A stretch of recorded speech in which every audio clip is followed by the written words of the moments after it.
ॐ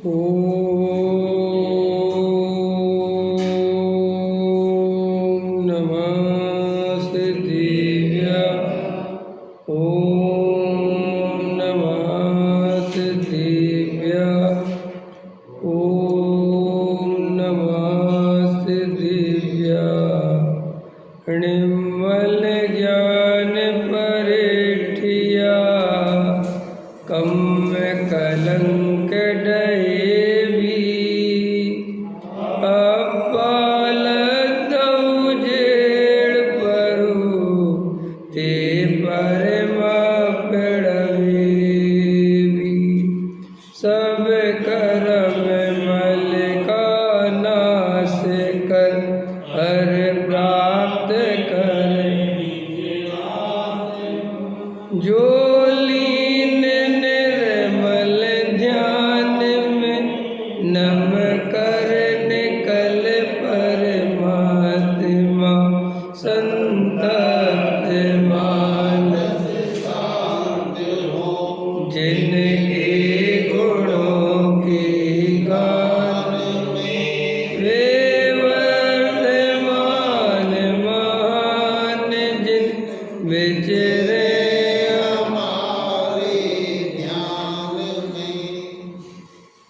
योग सार प्रवचन गाथा 4 के आधार से चर्चा चल रही है। पृष्ठ क्रमांक 8।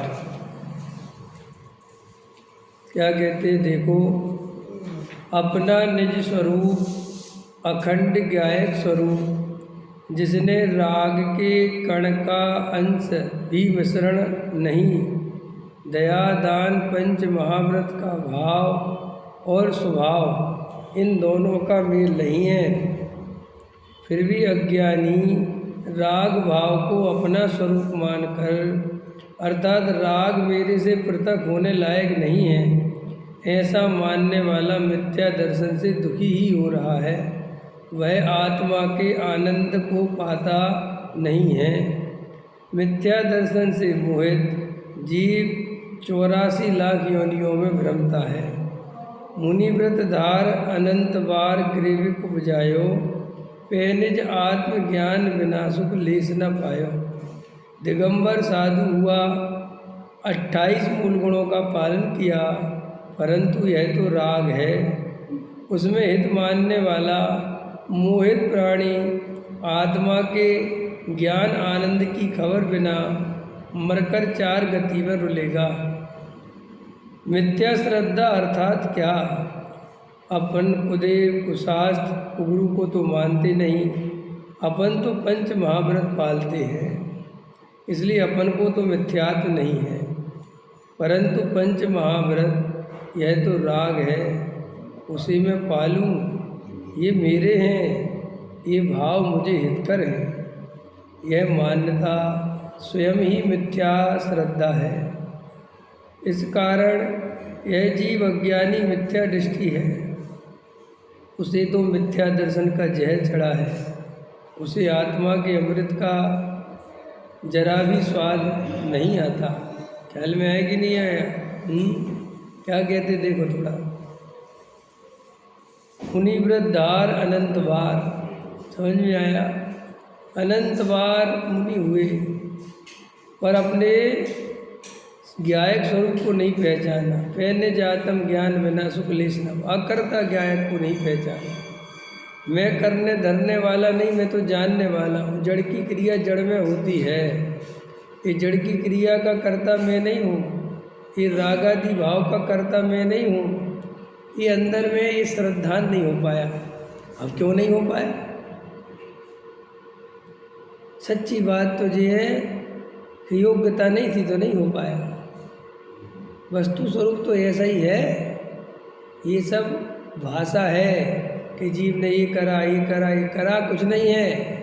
समझ में आया कि साहब अपने को कर्ता मानता है, 4 गति में जब तक भ्रमना है कर्ता मानेगा। समझ में आया कि नहीं आया? और जिस दिन उसको 4 गति में भ्रमना बंद होने वाला है, मोक्ष मार्ग में आगे बढ़ने वाला है, उस दिन अपने आप अकर्ता समझ में आ जाएगा। देखो, पूर्ण अकर्ता ज्ञायक को स्वीकार करो उसमें अकर्ता इतने लंबे स्केल पे चाहिए कि मैं अपनी शुद्ध पर्याय भी नहीं कर सकता। इतना लंबा अकर्ता चाहिए, मैं कर ही नहीं सकता। सच्ची बात तो ये है, जैसा परिणमन होना है वो वैसा ही होता है। मैं करने धरने वाला नहीं हूँ। समझ में आया मेरे के साथ? देखो, ये जितना भी अपने अंदर कर्तृत्व है, असली दुख का कारण यही है कि मैं कुछ नहीं होता। एक व्यक्ति एक साधु के पास गया। साधु महाराज से कहा, महाराज आप कितने शांत हो, समझ में आया? कितनी शांति से रहते हो, मैं कितना शांत हूँ। समझ में, इसका कारण क्या है? महाराज ने कहा कोई कारण नहीं है, तुम अशांति के होने योग्य हो तो अशांत हो, मैं शांति के होने योग्य हूँ तो शांत है। बोले नहीं, आपने शांति के लिए कुछ किया? कुछ नहीं किया। कि साहब मुझे बताओ कि कुछ नहीं करा? कि साहब मैं कब शांत होऊंगा? जब तुम्हारी योग्यता आएगी तो शांत हो जाओगे।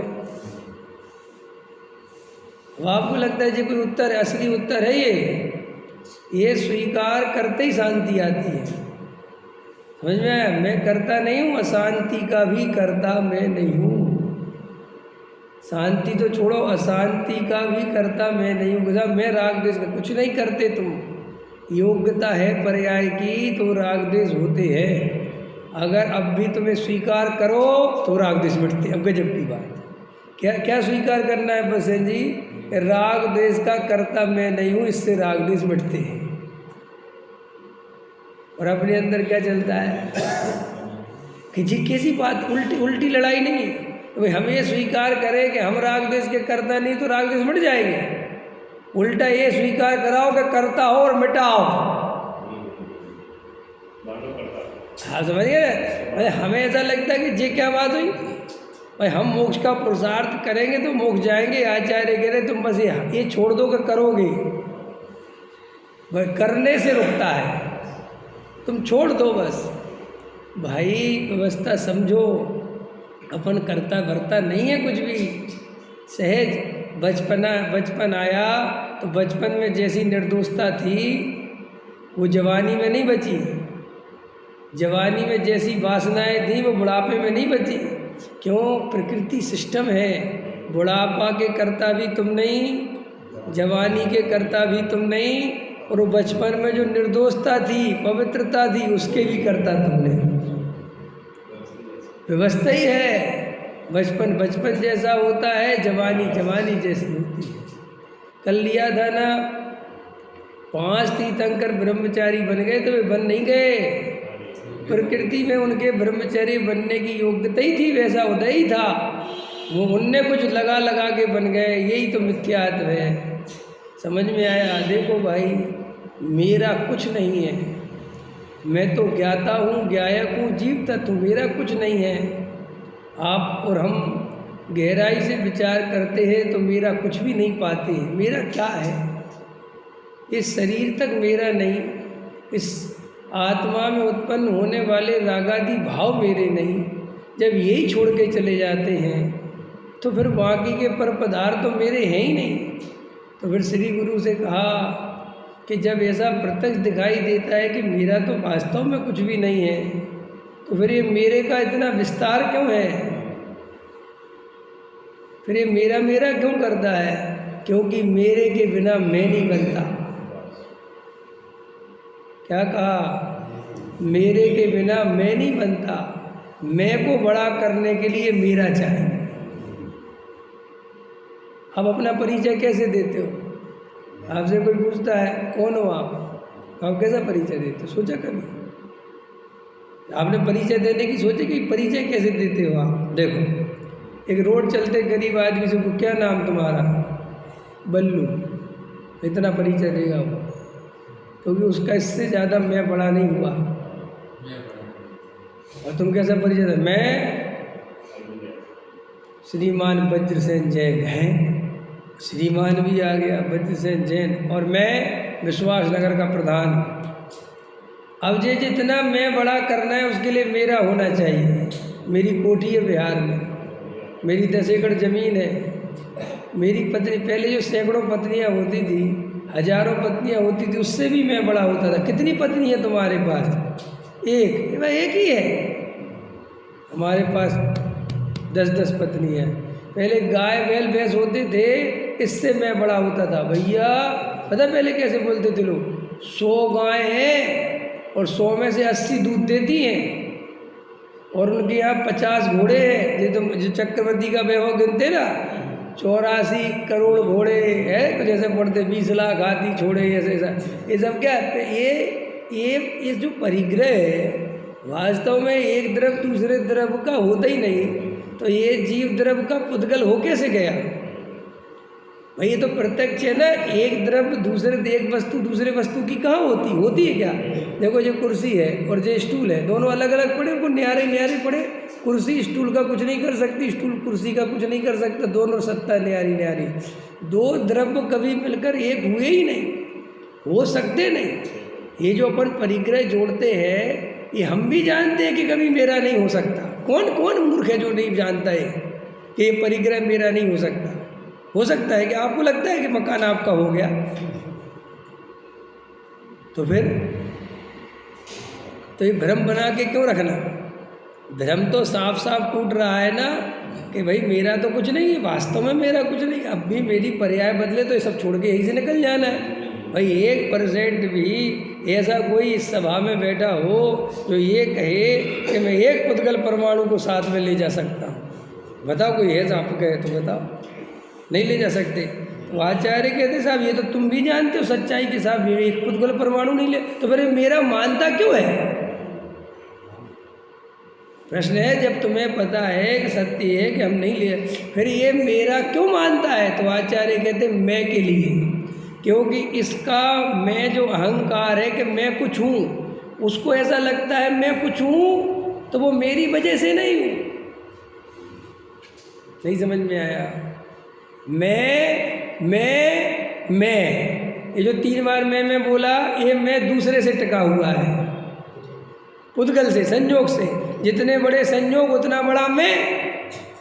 अगर अभी तुमसे सब कुछ छीन लिया जाए और तुम्हें रोड पे खड़ा कर दिया जाए, तो फिर कहोगे मैं। फिर आपसे कहोगे और भाई साहब कुछ नहीं बचा, सब खत्म हो गया। कि नहीं आप तो बचते, मेरे बचने की कीमत ही क्या है? वो आया समझ में? अब आया समझ में? ये जो आपको अहंकार का रस मिलता है कि मैं कुछ हूँ, हर व्यक्ति मैं कुछ हूँ इसको बड़ा करना चाहता है कि मैं कुछ हूँ। इसलिए कोई आपका सामान्य परिचय लेवे और आपके बारे में ज़्यादा नहीं बोले तो आपको तकलीफ होती है। तो आप हमेशा अपना परिचय वहाँ से देना चाहते हो जहाँ से कुछ आप बड़े लगो। आप जानते नहीं हम किस वंश के हैं। कौन से वंश के हो भाई? अरे साहब आप जानते नहीं साहब। जैसे कोई किसी समझ लो कुनबे में होता है ना कोई व्यक्ति, चाचा ताऊ और दूरदार के रिश्ते, कोई उसमें महाप्रतिभाशाली निकल गया तो सारे कुनबे वाले उससे संबंध जोड़ लेते हैं कि वे हमारे चाचा के लड़के हैं। वे कौन? मोदी जी हैं। तो मिले हो खुद? क्या नहीं मिले, भले ही नहीं। तो यार समझ गया है कि जब विस्तार असली में मेरे का नहीं मैं का है, और जितना बड़ा मेरा उतना बड़ा मैं। समझ में? हमारा बहुत बड़ा परिवार है, माने मैं कुछ हूँ। इस सारी जिंदगी हमारी मैं करने में चली जाती है। हाँ समझे क्या? हाँ बराबर ख्याल आ गया। कहानी परसू है परशुराम और फिर परशुराम जी हो गए वे। अरे भाई बात ही नहीं है। आचार्य कहते तू अपने से है, तेरी सत्ता सदाकाल है, क्यों तू ये पुद्गल का संग्रह करके अपने को बड़ा मानता है? क्यों आदत पड़ी है ऐसी? क्यों भ्रम में जीता है? प्रत्येक देखो जो आचार्य भगवंतों ने, ज्ञानियों ने, केवली सर्वज्ञ भगवंतों ने जो ये वस्तु का स्वरूप बताया, उसमें पक्षपात नहीं किया। उसमें ऐसा नहीं कहा कि जीव बड़ा है और ये नहीं कहा कि पुद्गल छोटा है। ये तो हमारी अहंकारियों की भाषा है कि पुद्गल जड़ है, मैं चेतन हूँ। तुम चेतन होने से बड़े थोड़ी हो जाते हो। चेतन का अपना गुण है, पुद्गल का अपना गुण है। चेतन पुद्गल का काम नहीं कर सकता, पुद्गल चेतन का काम नहीं। कि नहीं साहब मैं जानता हूँ, तो जानने से बड़े हो जाते हो, कहाँ से आ गई तुम्हारी बात? नहीं समझ में? तुम जानने से बड़े हो जाते हो क्या? भाई ये पुद्गल है, ठीक है, इसमें स्पर्श रस गंध वर्ण है, तो तुम्हारे में स्पर्श रस गंध वर्ण है क्या? अपने में स्पर्श रस गंध वर्ण नहीं है ना? नहीं है कि नहीं साहब? मेरे में चेतना गुण है ना, तो चेतना गुण चेतना का काम करता है और स्पर्श रस गंध वर्ण उसका काम करता है। तुम कैसा मैं उसको जानता हूँ, अपने को जानने से बड़े कैसे हो गए? लेकिन अपना अहंकार हमेशा अपने को बड़ा करता है। आचार्य भगवंतों ने 6 द्रव्यों में छोटे बड़े का भेद नहीं किया। उद्गल नव धर्म अधर्म काल इनते न्यारी है जीव चार। तो वो तो जीव को भेद ज्ञान कराने के लिए कि तुम इन द्रव्यों से भिन्न हो और तुम अपने को पहचान लो, इसलिए जीव की सत्ता को अलग समझाया, समझ में? और वे 5 द्रव्य अजीब हैं। अजीब है माने उनमें जीव नहीं है, समझे? लेकिन वे 5 द्रव्य एक द्रव्य दूसरे द्रव्य से मिलता जुलता बिल्कुल नहीं है। देखो जो पुद्गल द्रव्य, ये गहराई से समझना आप, ये अजीब पना तो उनमें चेतन पना नहीं इसलिए कहा। बाकी के जो 5 द्रव्य है उनके आपस में एक गुण नहीं मिलते।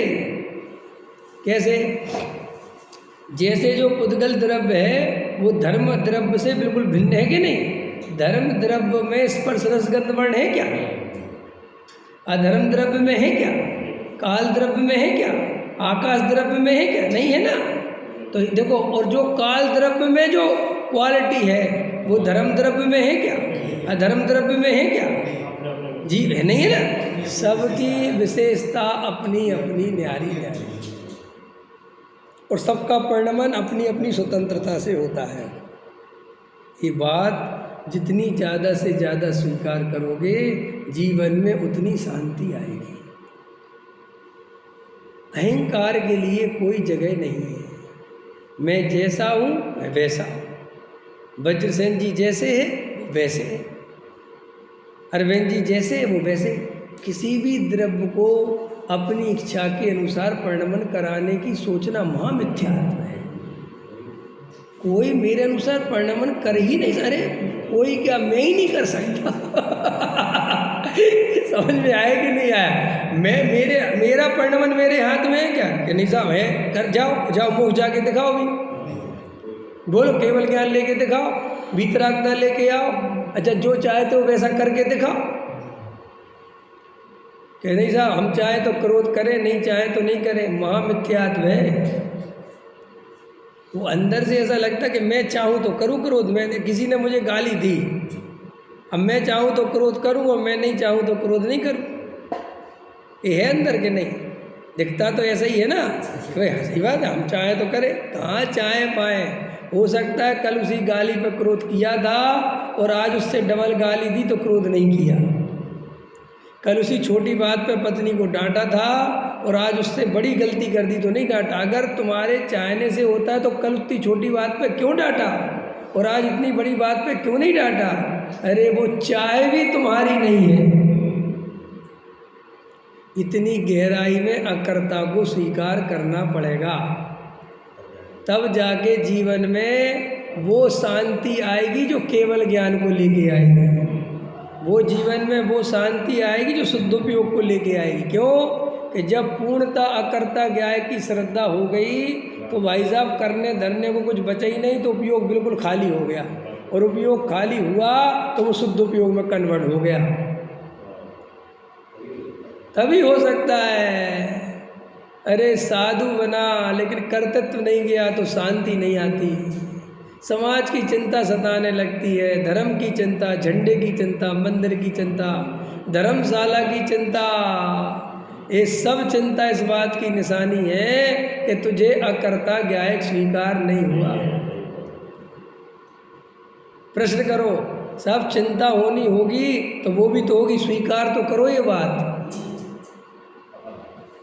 तुमने कहा ना कि चिंता होनी होगी तो हो गए रही, स्वीकार तो करो कि साहब इससे क्या हो। अरे करो तो चिंता भाग जाती है, ऐसा ही स्वरूप है।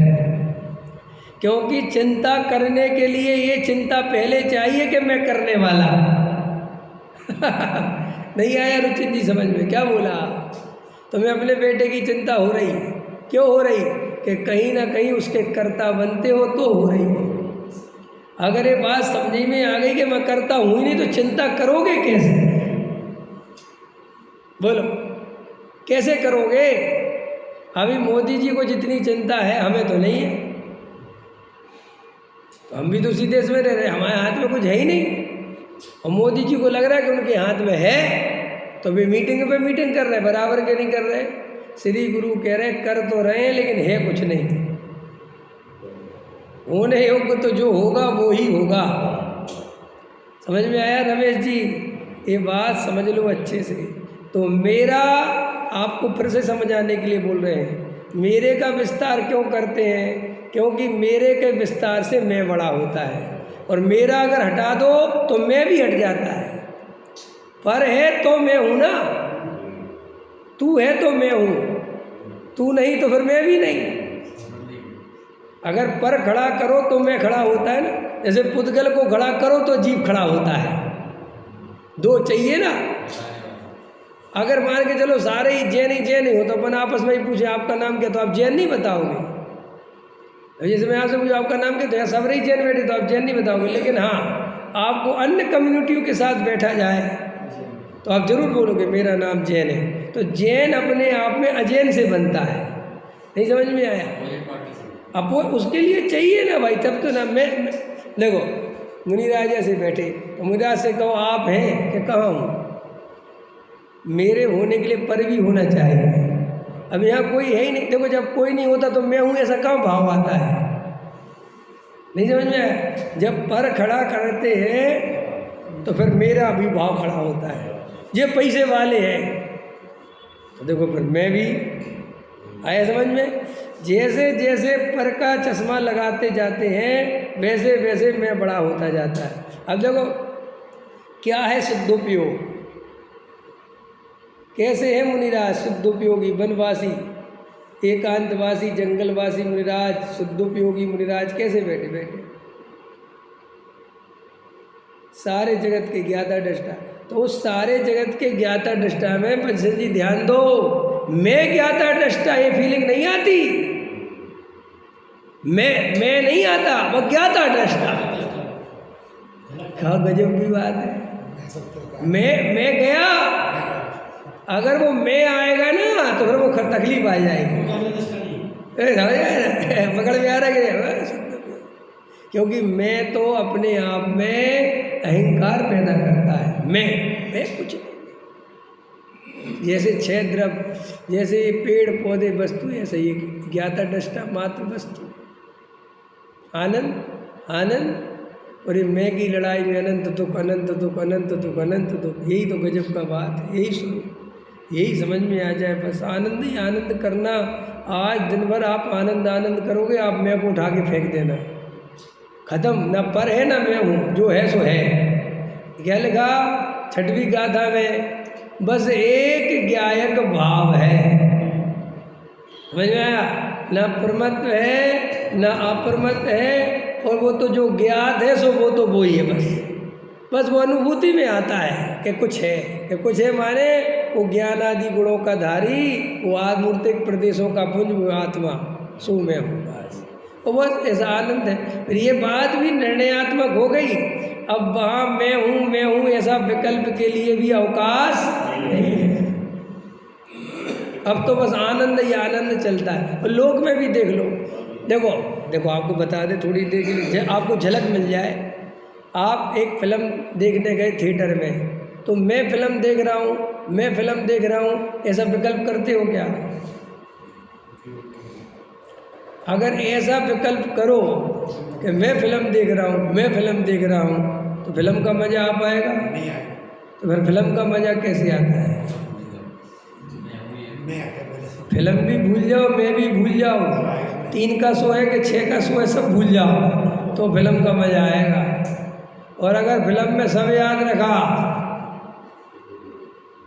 तो फिर ख़त्म बात, फिर फिल्म का मज़ा नहीं आएगा। ऐसे ही फिल्म के घुसने के पहले फिल्म के बारे में सब समझ लो, कौन हीरो है, कौन हीरोइन है, कौन विलन है, सब यही देख लो, कितने से कितने बजे का शो है। अंदर घुस गए तो वो बात खत्म।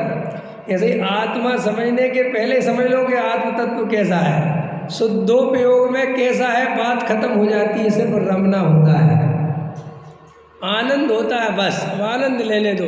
जैसे फिल्म में अपन के साथ में कोई जावे और कहे यार देखो ना यार ये सही नहीं लग रहा है, दिमाग खराब मत करो, ऐसे दिखता है, ऐसे ही तो मुनिराज अपने स्वरूप में देखते रहते हैं। मैं देख रहा हूँ, हाँ मेरा शुद्ध उपयोग हो गया, हाँ मुझे कितना मजा आ रहा है, ऐसा करे तो वो तो सब विकल्प आ गए। हो क्या बात बच्चन जी, वाह मजा आ गया। पर्याय से देखना ही महाअपराध है संसार। तो सुनो सुनो थोड़ी खतरनाक बात, जब वे अपने को नहीं देख रहे जबकि उनके पास इतनी बढ़िया पर्याय है A1 क्वालिटी की, तो मैं क्यों देखूँ ये सड़ी चढ़ाई पर्याय को है। जब उनके पास इतनी A1 क्वालिटी की चीज़ें वे उसको अपना नहीं मान रहे, और मैं ये सड़े गली चीज़ों को अपना मान रहा हूँ, तो मैं तो अत्यंत मूर्ख हूँ, समझा। वे ध्रुव तत्व में अपनापन करके बैठे हो, मैं क्या पागलपन कर रहा हूँ। और सुनो, हमें मेरे की जरूरत इसलिए पड़ रही है, हमारे पास ज़्यादा रुपया पैसा मकान दुकान हो, हमारा बड़ा मकान हो, ये नहीं कि आपको सुख सुविधाओं से प्रेम है, नहीं, ये तो भ्रम है। बड़ा मकान आप भी जानते हो, अगर गहराई से विचार करो तो जितनी बड़ी हवेली होगी उसमें आप भोग तो क्या करना है, एक कमरे तो चाहिए आदमी को, अच्छे लेट बात चाहिए, बढ़िया भोजन चाहिए, क्या है भाई 10 कमरे का मकान करोगे क्या। तो फिर आदमी को फिर भी ये जानते हुए भी 10 कमरे का क्यों चाहिए, प्रश्न है भाई। अभी आपसे कहूँ मैं, देखो प्रश्न, आप लोग बताओ, आप कहते हमें तो ज़रूरत है मकान की इसलिए चाहिए, ठीक है, तो बताओ 500 गज की कोठी चाहिए कि 100 गज की कोठी चाहिए, दोनों में से चुनाव करना हो तो किसका करोगे, बोलो जल्दी। और 500 गज का चुनाव करोगे, और जब भी तुम हो पति पत्नी और तुम्हारा एक बच्चा है, ठीक है, उदाहरण के लिए, और तुम्हें पता है कि 100 गज की कोठी भी 2 मंजिल बनी हुई है, 6 कमरे हैं, हमें करना क्या है, तुम समझ रहे हो कि वास्तव में इसका करेंगे क्या हम, तो अभी तुम देखना तुम 500 गज वाली चुनोगे। तो इसका मतलब तुमने आवश्यकता के हिसाब से कहाँ चुनी चीज़, तुमने ज़रूरत के हिसाब से कहाँ चुनी, फिर तुमने 500 गज की क्यों चुनी। 500 गज से तुम्हारा मैं बड़ा होता है और 100 गज में तुम्हारा मैं छोटा पड़ जाता है। नहीं समझ में आया। किसी के व्यक्ति से अपन परिचय कराते थे, ऐसे कराते, आप जानते हो उनको, नहीं साहब हम तो नहीं जानते। भाई साहब इनकी बिहार में 300 गज की 2 कोठियाँ हैं, करते कि नहीं करते। तो ये परिचय क्यों बढ़ाया, क्योंकि इसका जितना बड़ा मेरा होगा इसका वजन उतना इस पे मैं पे आएगा, और अपन ये मैं को बढ़ाने के चक्कर में परिग्रह जोड़ रहे हैं। हम सुख सुविधाओं के लिए परिग्रह नहीं जोड़ रहे हैं, हमारा असली रीजन है कि जितना बड़ा परिग्रह होगा हमारी उतनी ज़्यादा इज्जत होगी। बस असली लड़ाई काएगी है अहंकार, ईगो। आप देखना लौट फिर के आप ईगो पे आते हैं। आदमी की चाहे सुंदर पत्नी हो और चाहे कम सुंदर हो, समझ में आया, मज़ा सुंदरता से नहीं आता। 4 लोग अपनी पत्नी को सुंदर समझे, इससे अपने अहंकार का पोषण होता है, इसलिए सुंदर पत्नी। समझ में आया कि वो कोई कारण नहीं है। देखो अपन अपने घर में चले जाओ तो कितनी सुंदर पत्नी हो, पत्नी पत्नी रह जाती है। अपने घर में कितने बढ़िया कपड़े पहने हो लेकिन मज़ा नहीं आता। कपड़े अच्छे कहाँ पहनते हैं अपन, घर में के बाहर। तो कपड़े पहनने से मज़ा कहाँ आया, अगर आता तो घर में भी पहनते, नहीं घर में तो उतार के रख देते हो सब, लेकिन पार्टी में जाओ फिर वहाँ कपड़े पहनो तो मज़ा आता है। इसका मतलब सारा मज़ा अहंकार का है, कपड़े का नहीं। इसलिए जो मिथ्या दृष्टि है उसको जो वृषशील संयम आदि हैं, ये जो बाहर के 28 मूल गुण हैं, इससे जो उसको पूज्यता मिलती है, मज़ा तो इससे आता है, रस तो इसमें आता है। अगर कोई आदमी उपवास करे और कोई उसके उपवास को जानने वाला नहीं हो, किसी को पता नहीं चले पड़ोस में किसने उपवास करा है, तो भाई साहब उसको दुख हो जाता है। तो सामने से जा के कहता है आज भैया भोजन नहीं लिया हमने। क्यों नहीं लिया, आज हमारा उपवास है। वो उसको पता नहीं चलता कि वो ये मायाचारी क्यों कर रहा है। वो मायाचारी इसलिए कर रहा है कि उस उपवास से वो अपने को बड़ा बताना चाहता है। इसलिए श्री गुरु कहते, देखो लोग जो ब्रह्मचारी बन जाते ना, नकली भी बन जाए तो भी बाल ब्रह्मचारी लगाओ, हमारे नाम के आगे पहले नंबर पे लगना चाहिए। समझ में आया? तो लगाओ, जरूरी है, क्योंकि इससे मेरा कुछ बड़ापन आता है कि हाँ कुछ तो किया है इनने, कुछ तो किया है। हर अपन को अंदर में गहराई से आचार्य कहते बस ये कर्तव्य तो छूट जाए, ये अहंकार टूट जाए तो आनंद की नदियाँ बह जाए, समुद्र बह जाए। इतनी सारा आनंद राई की ओट में पहाड़ छुपा रहता ना, जैसे ऐसे इस अहंकार की ओट में आत्मा का अनंत आनंद दबा रह जाता है। इतनी सी बात है, इतनी बात समझ में आ जाए तो मजा आ जाए। अब और आगे प्रश्न करो कि अपन को अहंकार इतना प्रिय क्यों है, प्रश्न करो। सोचना चाहिए कि अगर हमें इतना बड़ा दिखाने की बात क्यों पीछे पड़े अपन। इसलिए कि इससे ही हमें अपने अस्तित्व का भान होता है। हमें शून्य होने में, नहीं कुछ होने में बहुत डर लगता है। क्या नहीं समझ में आया? हमें नहीं कुछ होने में बहुत डर लगता है, इसलिए लोग जंगल में जाके भी आश्रम बना लेते हैं। समझ में आया? भिखारी जहाँ बैठता है ना रोज, वो ठिया उसका बन जाता है, जबकि वो सरकारी रोड है, कोई तुम्हारे बाप की तो नहीं है, लेकिन वहाँ दूसरा आके भिखारी बैठे, ये हमारा ढियट। आचार्य कहते भाई साहब समझ नहीं रहे तुम, ये मेरा कुछ नहीं है, मेरा कुछ नहीं है, ऐसा सोचता है तो इसको दीनता घेरती है, घबराहट होती, बेचैनी होती, मेरा कुछ नहीं है, अरे रे मैं कुछ नहीं हूँ, मैं कुछ नहीं हूँ। इसलिए तो गुरुदेव श्री बार बार तुझे ये परिचय कराते हैं कि तू परिपूर्ण ज्ञायक है, तू ऐसा क्यों सोचता है कि मेरा कुछ नहीं है। ये बार बार जो आत्मा के अनंत गुणों की चर्चा चलती है, आत्मा परिपूर्ण ज्ञायक है, आनंद अतीन्द्रिय कंद का पिंड है, ये क्यों बताते हैं? इसलिए कि तुझे ये भाव भाषण हो जाए, मैं इनके बिना भी परिपूर्ण हूँ, मैं कोई दीनहीन नहीं हूँ। ये जो अपन रुपए पैसे मकान दुकान इकट्ठा कर करके, परिकर इकट्ठा कर करके अपने को बड़ा करना चाहते, आचार्य कहते महामिथ्यात्व है, तू अपने आप में है ना भाई। देखो ये है, इसकी सत्ता अपने आप में परिपूर्ण है। तुम्हें लगता है मैं इसको उठा के फेंक दूँ? ये भैया तुम फेंक दो तो इसमें कोई कमी नहीं आती, ये तो जैसा है वैसा ही है। ऐसे ही 6 द्रव्य अपने आप में परिपूर्ण हैं, कोई किसी का करता धरता नहीं है। छोटा फूल जिसमें कोई सुगंध नहीं आती, उसे कोई दुख नहीं है कि मेरे में सुगंध क्यों नहीं आती। समझ में आया? चींटी अपनी मस्ती में मस्त है, कोई संसार। श्री गुरु कह रहे देखो तो तुम काहे को इतने परेशान हो रहे हो कर्तृत्व का बोझा ले लेके, क्यों ये मेरे के विस्तार में पड़े हुए हो? अरे मेरा कुछ नहीं, मैं एक ज्ञायक भाव हूँ, इस जगत में मेरा कुछ है ही नहीं। ये मुझे दुख की बात नहीं है, ये अनंत आनंद की बात है कि कोई किसी का नहीं है, क्योंकि सब स्वयं में परिपूर्ण है। जैन समाज को किसी की जरूरत नहीं है। ये दुख की बात है कि खुश की बात है? बोलो, आनंद की बात है। हमें कोई तुम्हारी सरकारी नौकरी नहीं चाहिए, हमें कोई आरक्षण नहीं चाहिए, तो बहुत गर्व की बात है कि हम कोई दीनहीन नहीं। ऐसे ही श्री गुरु कह रहे आत्मा परिपूर्ण ज्ञायक है, उसे किसी की आवश्यकता नहीं है और उसे परिकर इकट्ठा करने की कोई जरूरत नहीं है। तो ये दुख की बात है कि सुख की बात है? बोलो। अरे कोई किसी का करता धरता, एक चिड़िया जो है वो घोंसला बना लेती है, कौन सिखाता है उसे? बोलो। वो घोंसला तुम नहीं बना सकते अरविंद जी, बना सकते हो? और चिड़िया कोई सिर्फ प्रशिक्षण लेती है कहीं से कि घोंसला कैसे बनाना है?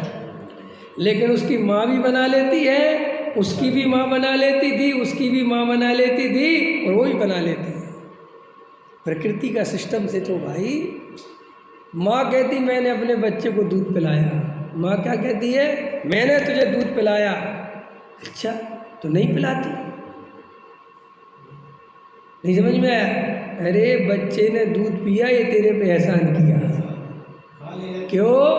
कि वो जब बच्चा पैदा होता है तो दूध बनता है, और अगर बच्चा दूध नहीं पिए तो माँ को बहुत कष्ट होता है, बीमार हो जाएगी। और तू अहंकार करती मैंने दूध पिलाया, मैंने, अरे भाई साहब उसने पिया, ये उसका उपकार है। और जैसे ही बच्चा साल 2 साल 2.5-3 साल का होता है तो प्रकृति अपने आप दूध खत्म कर देती है। तू काहे को कर्ता बनता है भाई? किस लिए कर्ता बनता है? जो होने योग्य है। देखो जैन दर्शन का अकर्ता पर में अकेला नहीं है, स्वयं तक में है कि साहब मैं फिर किसी का कर्ता नहीं हूँ। क्यों कर्ता चाहिए? क्यों कर्ता? इसलिए चाहिए कि कर्ता के बिना इसको अहंकार नहीं मिलता। मैं अपने परिणामों का भी कर्ता नहीं हूँ, हाँ परिणामों के भी कर्ता नहीं हूँ। जो परिणाम जिस समय जिस काल में जिस योग्यता से जो आना है उपाय निगो दिया। 6 महीने 8 समय में 608 जीव निकलते हैं तो कौन निकालता है? कौन डिसाइड करता है? और वे क्या पुरुषार्थ करते हैं? कुछ नहीं। जिनकी योग्यता होती है वे निकल जाते हैं। भरत जी के 923 पुत्र निगोद से निकल के एक बीच में पर्याय धारण करके और सीधे मोक्ष चले गए। कौन क्या कर लिया? क्या संस्कार, क्या उनका वैराग, क्या क्या करोगे? बोलो क्या करोगे?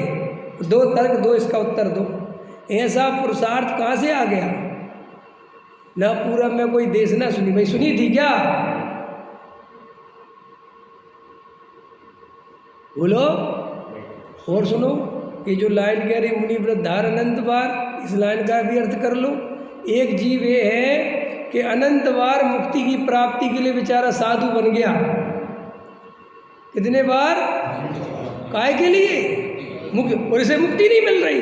और एक में भरत जी के पुत्र हैं जिनने आज तक मुनि धर्म तो क्या वे संगी पंचेंद्री नहीं रहे वे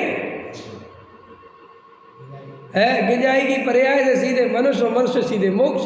अब क्या करोगे? लगाओ संस्कार, लगाओ तुम्हारे क्रियाकांड, लगाओ तुम्हें जो लगाना, कुछ नहीं, बेकार की बात। उपादान जैसा होता है कार्य वैसा होता है। निमित्त की दृष्टि करने वाले को कभी सम्यक दर्शन होता ही नहीं। जो ऐसा माने कि कुछ तो करना पड़ेगा, कुछ तो करना पड़ेगा, ये मिथ्यात्व की धारा है। वृत्ति संयम तो करने पड़ेंगे, त्याग तो करना पड़ेगा, वहाँ मिथ्या दृष्टि। ये मान्यता मिथ्यात्व है कि करना पड़ेगा, करना पड़ेगा नहीं, होता है सब।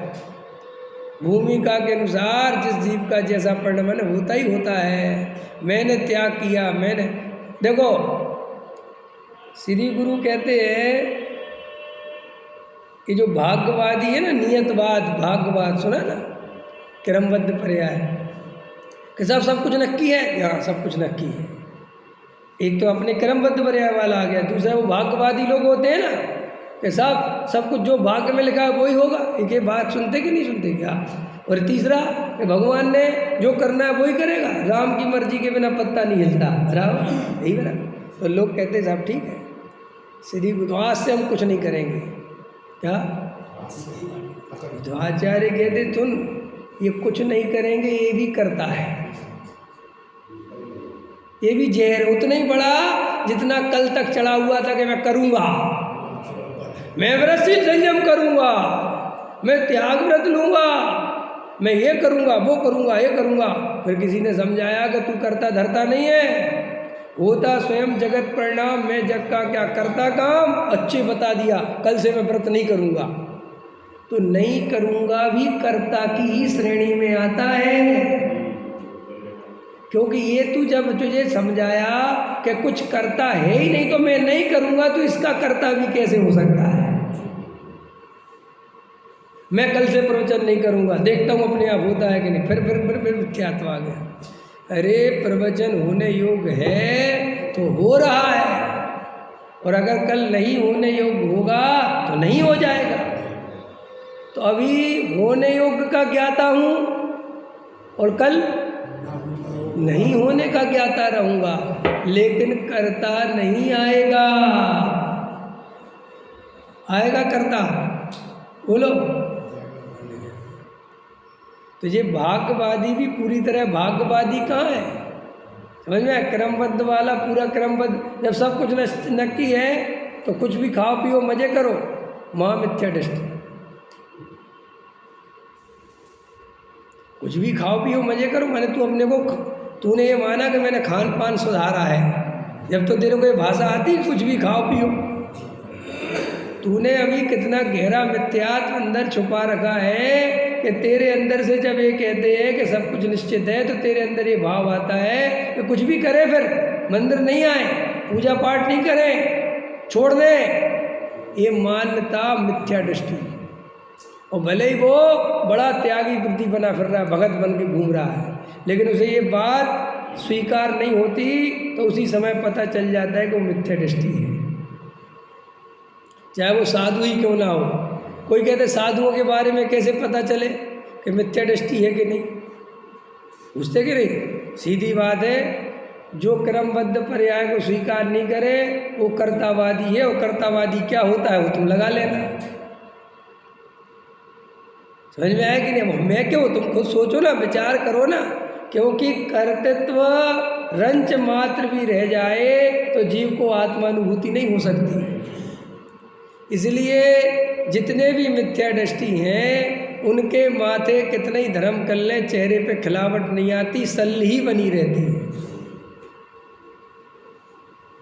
सल इसलिए बनी रहती है कि वे कर्तृत्व नहीं छोड़ पा रहे, और कर्तृत्व नहीं छोड़ पा रहे तो चिंता नहीं छोड़ पा रहे, चाहे भले ही वो क्रिया कांड की ही चिंता क्यों न लगे, बंधे हुए हैं, बंधे एकदम बंधे।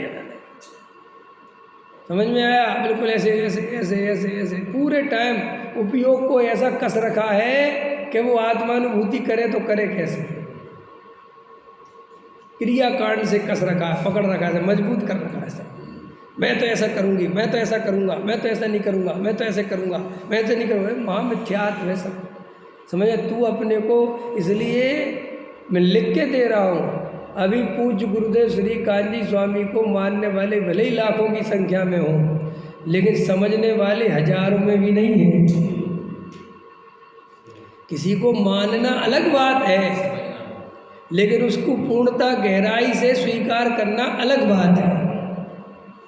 आप कांजी स्वामी की कुछ बातों से प्रभावित हो गए और आपने उनके अनुकूल, जो तुम्हारे अनुसार आगम के अनुकूल पढ़ता था, वो तो तुमने कांजी स्वामी से ले लिया, लेकिन जो नहीं पढ़ता था वो छोड़ दिया। तो एक कांजी स्वामी को स्वीकार करना नहीं है। तुमने समय सार में से अपने अपने मन की गाथाएं निकाल ली जो तुम्हारी मान्यता पुष्ट करती थी, और जो तुम्हारी मान्यता को समझ में आया, हाँ, वो तुमने, हम उनको पढ़ना ही नहीं, ये सब नहीं चलेगा। गुरुदेव को मानते हो तो पूर्णता मानो, वरना मत मानो। हमें वैसे तो गुरुदेव बहुत अच्छे लगे। कई लोग गुरुदेव को दो तरह से सुनते, देखा तुमने? जैसे गुरुदेव ने कहीं ऐसी बात कही होगी कि अरे जो अनछना पानी पिए वो काय का जैनी, ऐसे कहीं समझ में आया कि नहीं आया? अरे जो रात में पानी पिए वो काय का जैनी, ऐसे कहीं। बस वो पानी वाला है वो, बस वो उसको कांजी स्वामी की ये दो लाइनें दिखाई देगी। और जड़ की क्रिया जीव नहीं कर सकता, ये जो 1000 दफे करे उसे दिखाई नहीं देगा। वो देखने का नहीं, क्या आप गुरुदेव को मानते हैं? हाँ, तो देखो गुरुदेव ने कहा रात में पानी पीना वहाँ पाप है। अच्छा, और गुरुदेव तो कह रहे पाप कर ही नहीं सकता जी। अब कह रहे वो तो निश्चय नहीं कि वो छोड़ो, क्यों छोड़े? हाँ, क्यों छोड़े? वो छोड़े क्यों? आना है तो पूरा आओ ना मैदान में। लेकिन सब अपनी अपनी मान्यता का पोषण करने के लिए वो निश्चयबाजी ना। देखो डॉक्टर साहब बहुत अच्छा समझाते थे कि टोडामल जी साहब ने ये बात कही कि किसी जीव के व्यवहार का पक्ष देखो तो उसे निश्चय समझाना, और ज़्यादा निश्चयाभास देखो तो व्यवहार समझाना। लेकिन मज़ेदार बात है, जो व्यवहाराभासी है वो निश्चयाभासी पढ़ता है, और जो निश्चयाभासी है वो व्यवहाराभासी पढ़ता है। आया समझ में कि नहीं? निश्चयाभासी व्यवहाराभास पढ़ के सुख खुशी होता है। देखो देखो जड़ की क्रियाओं में लगे रहते, इसमें कोई धर्म है? और वो जो व्यवहाराभासी है वो निश्चयाभासी पढ़ के देखो देखो अपने को शुद्ध बुद्ध मानता है, वो कुछ करता वरता है नहीं। वो ऐसे एक दूसरे की कमी निकाल के दोनों ही अपने को धर्मात्मा मानते हैं, और नियम से दोनों मिथ्या दृष्टि होती है। भैया ये जो बात है ये अंदर से स्वीकार करो, परम अकर्ता ज्ञायक हूँ, एक एक समय की पर्याय स्वतंत्र है। अरे मैं राग का भी करता नहीं, अरे मैं वीतरागता का भी करता नहीं, मैं अशुद्ध पर्याय का करता भी नहीं, मैं शुद्ध पर्याय का करता भी नहीं। शुद्ध पर्याय भी अपने उपादान से, अपने षटकारक से उत्पन्न होगी, अशुद्ध पर्याय भी अपने उपादान से पैदा हो रही हैं। मैं इनमें कुछ नहीं करता, मैं तो मात्र जानता देखता हूँ। ऐसी स्वीकृति से अनंत शांति का वेदन, शुद्धात्मा का वेदन जीव को हुए बिना रहता ही नहीं। और जिसके अंदर कर्तृत्व का भूत लगा है, मैं करने वाला, मैं शुद्ध भोजन करने वाला, मैं क्रिया करने वाला, मैं ऐसा छोड़ दिया, मैंने ऐसा छोड़ दिया, मैंने ऐसा छोड़ दिया, श्री गुरु कहते वो तो मिथ्यात्व में डला हुआ है। ये इस लाइन का अर्थ चल रहा है। कौन सा? देखो फिर से पढ़ लो। दिगंबर साधु हुआ, क्या हो गए? तो अपन तो है नहीं अभी दिगंबर साधु, अपन क्या करें? अरे तुम दिगंबर साधु की जगह अपना लगाओ कि मैं गृहस्थ श्रावक, मैंने ये छोड़ दिया। भाई जितना जिसने जो करा उसका लगाओ ना, ठीक है कि नहीं? दिगंबर साधु 28 मूल गुण का पालन करे, परंतु यह तो राग है, ये राग है वास्तव में। उसमें हित मानने वाला, बोलो हित मानता नहीं। अच्छा अपन मानते कि नहीं? क्योंकि इसमें तो तुम जल्दी लगाते हो। अपन ने जो त्याग व्रत थोड़े बहुत ले रखे हैं उससे अपना हित मानते हो कि नहीं मानते? मानते हो। तो नंबर 1 के मिथ्या दृष्टि अपन हुए कि नहीं? हेलो, क्या बात कर, हमें समझ में नहीं आया। बता अपनी मैंने जब ये पढ़ाई इस टाइप की आई ना, ये मुनिराज वाली, तब मैंने सोचा कि अरे मुनिराज के नाम पर तुझे मोक्ष बहुत खुश हो जाते हैं, लेकिन इनकी खुद की तो कमी इनको पता नहीं चलती। साधुओं के बारे में सुनते रहो, खुद का भी तो पता करो। यहाँ क्या लगा? 28 मूल गुण से अपना हित मानते हो। तो अपन अपने राग को देखे ना, अपन को जो देवसाज गुरु का राग आता है, पूजा करने का, भक्ति करने का, दान करने का, ये राग है कि नहीं? अष्टमूल गुण पालने का, रात्रि भोजन त्याग कर दिया, जमीकन त्याग कर दिया, पानी छान कर, तो ये राग आया। तो इससे अपना हित मानते हो कि नहीं? अब देखो, अब तुम्हारे ऊपर पड़ी क्या यार, ये बात तो सही है। वो उसके बारे में बोलते रहो ना तो वो अपने ऊपर नहीं बनती। बोलो अरविंद जी, तो सुबह रोज प्रक्षाल करने आते हो, उसमें हित है कि नहीं तुम्हारा? बोलो, अब क्या जवाब दे है? बोलो, ये भगवान की पूजा पाठ करते हो, चावल चढ़ाते हो, उसमें हित है कि नहीं? पूजा करते हो, हित है कि नहीं? हित माने तो मिथ्या दृष्टि है। क्योंकि राग को भला माना ना तूने। अब देखो जैन साहब, भीगे जैन साहब, अब ये बात तकलीफ देती है जब इसकी अपन पूरा ऑपरेशन करते हैं। और अभी मैं पता है इसको कैसे बोलता, शुभ राग है, शुभ राग में धर्म मानना, उपादेय मानना पाप। अब इसमें तुम्हें कोई तकलीफ नहीं होती, क्योंकि तुम शुभ राग क्या है यही जाते ही नहीं। बस आप समझ गए, सच बता रहा हूँ मैं। जब बाकी के पंडित परेशान नहीं है, मैं अकेला पंडित परेशान हूँ। बाकी के पंडित यही बात बोलते हैं लेकिन किसी को तकलीफ नहीं होती, और मैं बोलता हूँ तो सबको तकलीफ होती है। तो फिर मेरे से बोलने से तकलीफ क्यों होती? क्योंकि मैं ये बताता हूँ कि ये पंडित जी क्या बोल रहे हैं, मैं उसको खोल के बताता हूँ।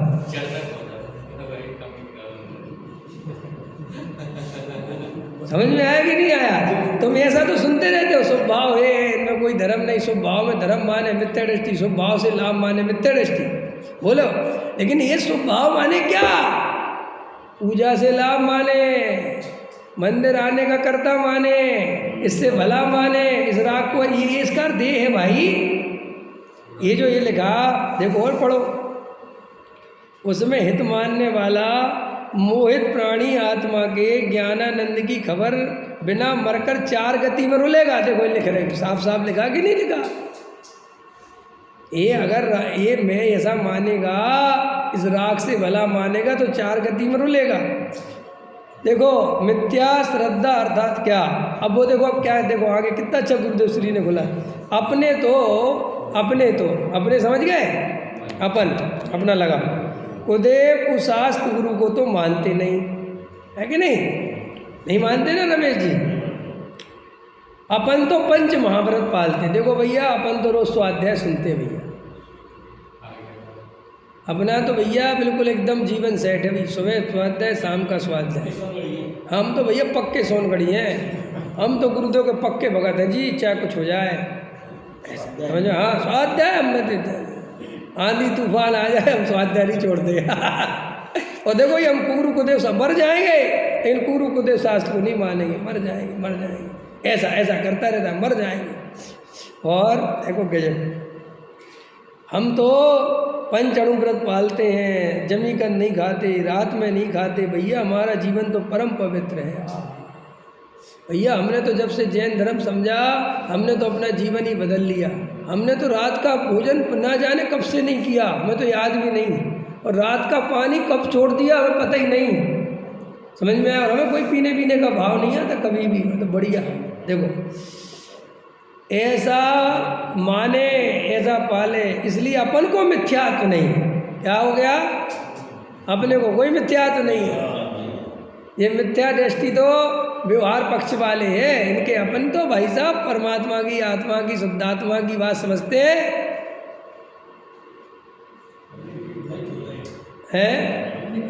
हाँ बराबर बराबर। ये मोक्षु सबसे ज़्यादा अपनी पीठ ठोकते हैं। ये मोक्षु समझते हैं इनके बाप का मोक्ष है, समझ में आया कि जिन्हें इन्हीं को मिलेगा मोक्ष और किसी को नहीं मिलेगा। बहुत ऐसा शाबाश है, महामिथ्या दृष्टि पढ़ा, समझ में आया कि नहीं? कोई शाबाश ही नहीं देवे तो खुद को ही देता है। और अकर्ता ज्ञायक की तरफ दृष्टि नहीं है, यही बस पंथ संप्रदाय बदलकर, क्रिया बदलकर, क्या वो गुरु कुदेव शास्त्र को छोड़कर अपने को बड़ा धर्मात्मा मानता है। क्या बोला मैंने रुचिन जी? तो ध्यान दो, पंथ संप्रदाय बदलकर एक चीज़ करी ना अपन ने, इधर आ गए, गुरु कुदेव को शास्त्र को छोड़ दिया, यहाँ के नियम कायदे कानून अपना लिए। मोक्षों के भी नियम कायदे कानून है कि नहीं? जैसे भी कोई मोक्षु है और वो किसी महाराज के पास चला जाए तो उसको समाज से निकाल देते हैं लोग। तुम कहे तो कहे अब अपने नियम कायदे कानून हमारे एक, समझ आया? यहाँ तक कि कभी कभी तो अपने यहीं का शास्त्र पढ़ना, अगर कहीं और का छपा हुआ पढ़ लो, अरे भाई तो हमने देखा भाई तो दूसरा वो पढ़ रहे थे, उसमें भी दिक्कत है। ऐसे समझ, अपने नियम कायदे कानून बनाकर और अपनी एक टोली सी बना लेते हैं, एक अपना सिस्टम बना लिया। और हम मिथ्या दृष्टि नहीं है, हम सम्यक दृष्टि। बोलता नहीं है, अंदर से अपने को मानता है कि हमारे तो कुछ मिथ्यात्व है नहीं। जैसे भी हमसे पूछे, आपसे आपके कोई मिथ्यात्व है? नहीं, हमारे तो कोई मिथ्यात्व नहीं। कि क्यों नहीं है? हमने तो सब छोड़ दिया, क्योंकि वो मिथ्यात्व बाहर का मिथ्यात्व समझता है, गुरु कुदेव को शास्त्र का मिथ्यात्व समझता है, पद्मावती धड़ेन पूज लो तो मिथ्यात्व समझता है, और ये सब तो हमने छोड़ दिया, तो हमारे काय का मिथ्यात्व है? इसलिए अपन को मिथ्यात्व नहीं है। परंतु अब गुरुदेव श्री कह रहे हैं, परंतु पंच महाव्रत यह तो राग है, उसे मैं पालूं, ये मेरे हैं, ये भाव मुझे हितकर है। हाँ समझ में आया? और जो भाषा यहाँ लिख रहे गुरुदेव राग है, सच बात पूछो वो राग है, उसे खबर ही नहीं है। ये तो गुरुदेव श्री बोल रहे हैं कि ये राग है। कौन? पंच महाव्रत पालन करने का भाव राग है, ये गुरुदेव श्री बता रहे हैं। वो इसको राग नहीं मानता, क्योंकि वो राग शब्द से तो चिढ़ता है। कौन? वो साधु। जैसे भी तुम किसी साधु से कहो तुम राग बहुत करते हो, तो बहुत एकदम गुस्सा आ जाएगा उसे। काय का राग करते हैं? कौन सा राग करते हैं? सब छोड़ दिए, कौन सा राग करते? नहीं महाराज जी आश्रम से राग कर, हमें कोई मतलब नहीं है, हम अभी छोड़ के चले आए आश्रम। तो राग को तो बड़ा गाली समझता है, नहीं राग को तो बड़ी गाली समझता है, क्योंकि वो राग का अर्थ स्वभाव समझता ही नहीं। ये स्वभाव राग है, ये वो मानता ही नहीं समझ में आया? वो तो अशुभ राग को ही राग मानता है, उसको ये बात ही समझ में नहीं आती कि कोई शुभ नाम का भी राग होता है। वो तो कहता है कि जी 28 मूल गुण का राग नहीं, 28 मूल गुण पालना धर्म है। मैं तो 28 मूल गुण पालकर धर्म का पालन करता हूँ, राग करता हूँ ये नहीं। मैं तो धर्म का पालन करता हूँ, मैं तो शास्त्रों की आज्ञा का पालन करता हूँ। जैसी मुनिचर्या शास्त्रों में लिखी है वैसा पालता हूँ। मेरे आज तक एक 28 मूल गुण में कभी मैंने दोष नहीं लगाया। मैंने आज तक पंखा नहीं लिया, मैं ऐसा वैसा साधु नहीं हूँ। मैंने आज तक चटाई नहीं ली, समझ में आया? मैंने आज तक पुआर नहीं ओढ़ी, घास नहीं बिछवाई। भाई साहब मेरी चर्या निर्दोष है, चतुर्थ कालीन चर्या है मेरी। कौन सी कालीन? हाँ, ऐसे में देखो पंचम काल में दो चीज़ें बड़ी फेमस है। अगर तुम दो चीज़ें लिख दो पंचम काल में तो अतिशय बन जाती हैं। एक लिख दो चतुर्थ कालीन प्रतिमा, बस बात खत्म हो गई, भीड़ आनी शुरू हो जाएगी। और एक लिख दो चतुर्थ कालीन चर्या शिरोमणि, बस। माने मुझे इस शब्द से बड़ा आश्चर्य लगता है कि माने तुम भी मानते हो कि चर्या तो ऐसी होनी चाहिए। ये तो तुमने स्वीकार कर ही लिया ना कि भाई चतुर्थ कालीन चर्या की तुम्हें ज़्यादा महिमा आती है। माने तो तुमने भी मान लिया कि मुनिराज का स्वरूप ऐसा होना चाहिए, जो आश्रम बनवाए, समाज में उपद्रव कराए, रंग राग में लगे रहे, कसाय करते रहे। तुम भी मानते ना कि साधु ऐसा नहीं होना चाहिए है। और जो साधु समता भाव से रहे, शांत रहे, अलिप्त रहे, एकाकी रहे, एकांत में रहे, तो तुम भी कहते ना गजब के साधु हैं, गजब के साधु है साहब। लेकिन जैन धर्म तो कहता है कि वो ऐसे एकांत पने में, वो निर्दोष चर्या में भी अगर अपनापन करे तो मिथ्या दृष्टि है। अब कितना खतरनाक है वो मामला, जो अपन को स्वीकार हो जाए तो बड़ी बात है। अभी इतना समझते हैं अपन, लेकिन आज भी आपके सामने कोई आ जाए और ये कहे कि साहब ये 8 दिन से उपवास कर रहे हैं, तो आपको महिमा आ जाती है तुरंत। कई बार ऐसा सुनने में आते हैं, जैसे कई साधु होते हैं ना, कोई भी लोग होते हैं उदाहरण के लिए, अब उनके बारे में अपने को प्रत्यक्ष पता है कि गृहीत मिथ्या दृष्टि है, और तो छोड़ो कौन सी मिथ्या दृष्टि, लेकिन बाद में पता चला कि उनने 100 उपवास करे। कितने उपवास? तो मन में लगने लगता बाकी तो ठीक है लेकिन 100 उपवास करो। आया समझ में? वो उपवास का नाम सुन के कहीं ना कहीं वो चित्त में महिमा पनपने लगती है। कुछ भी कहो, कुछ भी कहो है। देखो चाहे कान यहाँ से पकड़ो, समझ में आया, और चाहे यहाँ से पकड़ो, तुम कितने घुमाओ अंदर में है तो सब वही का। एक हिंदू और एक मुसलमान दोस्त थे, समझा। एक पंडित, तो दान देने की बारी आवे भाई कि भाई कोई काम, तो मस्जिद बनानी थी, तो बोले लाओ पंडित जी दान दो। बोले नहीं, हम भैया मस्जिद बनाने के लिए तो दान नहीं दे सकते ना, भयंकर पाप लग जाए।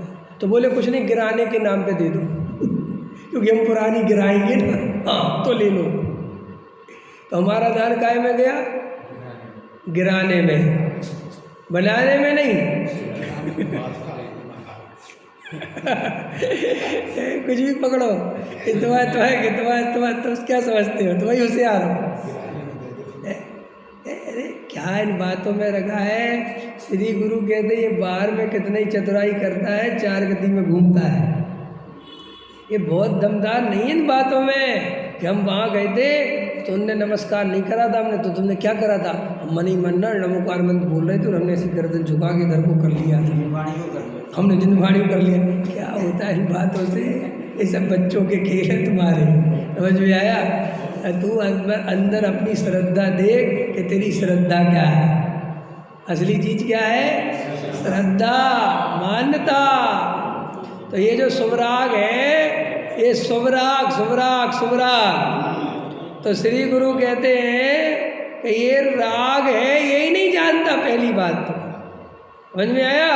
तो क्या कहते हैं, यह महाव्रत, एक जो राग लिखा ना, मैं इसके लिए बोल रहा हूँ, ये अपन कह रहे हैं, वो नहीं जानता, वो तो महाव्रत पालने को धर्म मानता है, सीधी सी बात। इसको ऐसे समझो, ऐसे समझो, महाव्रत यह तो धर्म है, क्या ऐसे समझो इसको, यह तो धर्म है, उसे मैं पालूं, ये मेरे हैं, ये भाव मुझे हितकर हैं, यह मान्यता स्वयं ही मिथ्या श्रद्धा है। इस कारण यह जीव अज्ञानी मिथ्या दृष्टि है। अपने को पूर्ण कर्ता ज्ञायक स्वीकार करना है, उसमें रंच मात्र भी कर्तृत्व तो नहीं लाना है।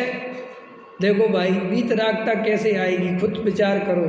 अगर शुभ राग को भला मानेंगे और अशुभ राग को बुरा मानेंगे तो इससे वीतरागता कैसे आएगी, राग देश आएगा, सीधा गलत है कि नहीं। शुद्ध पर्यायों को अच्छा मानेंगे, अशुद्ध पर्यायों को बुरा मानेंगे तो इससे वीतरागता कैसे आएगी। भाई वीतरागता का तो अर्थ है कि बात खत्म ही हो गई, सब जैसा परिणाम है वैसा स्वीकार है, इसी का नाम तो वीतरागता है। हटाने का रखने का इसका नाम संसार है ना। जैसे जिनेंद्र देव हैं, वीतरागी हो गए तो क्या हो गए, वीतरागता में क्या आ गया उनके, भाई वीतरागता में आ गया। अब जैसा परिणाम है सब स्वीकार है। समता का अर्थ ही ये है कि जैसा परिणाम है वैसा स्वीकार है, बस समता। समता माने अब राग देश करने का भाव निकल गया। और ये राग देश करने का भाव कहाँ से चलता है, जब तक अपने को कर्ता मानता है तब तक चलता है। और एक कर्तृत्व हटा और एक राग देश हटा। समझ में आया कि नहीं आया। एकदम उपादान का पक्का निर्णय करो। जो कार्य जब जैसा जैसा होता है उसका उपादान अपना स्वयं का है। रंच मात्र भी एक एक भाव भी मेरा जो विकल्प दशा है, ये भी चुनने चुनाने करने कराने का अधिकार मुझे नहीं है। जो भाव जब जैसा होता है वो हो जाता है, मैं उसमें कुछ भी फेरफार नहीं कर सकता। जगत में जैसा परिणमन होना है वैसा होना है। मैं उस रंच मात्र भी मेरी चिंता से, मेरे करने से कुछ नहीं होता, ऐसा जानकर मन अपने आप शांत हो जाता है। जो एक कर्तृत्व के घोड़े दौड़ रहे थे वे अपने आप शांत होकर बैठ जाते हैं। और जैसे ही मन में शांति उत्पन्न हुई, शांति भाव आया, शांत भाव शांत रस आया और उसने अपने स्वरूप की ओर गया और आत्मानुभूति हो गई। बिल्कुल आत्मानुभूति की यही प्रक्रिया है और कुछ भी प्रक्रिया नहीं है। कोई क्रिया कांड आत्मानुभूति का कारण ही नहीं है। कोई पूजा पाठ भक्ति आत्मानुभव का कारण नहीं है। इन सब से दृष्टि हटाकर, इन सब का कर्तृत्व तोड़कर सहज ज्ञाता दृष्टा की स्वीकृति करता है तो आत्मानुभूति होती है। सहजानंद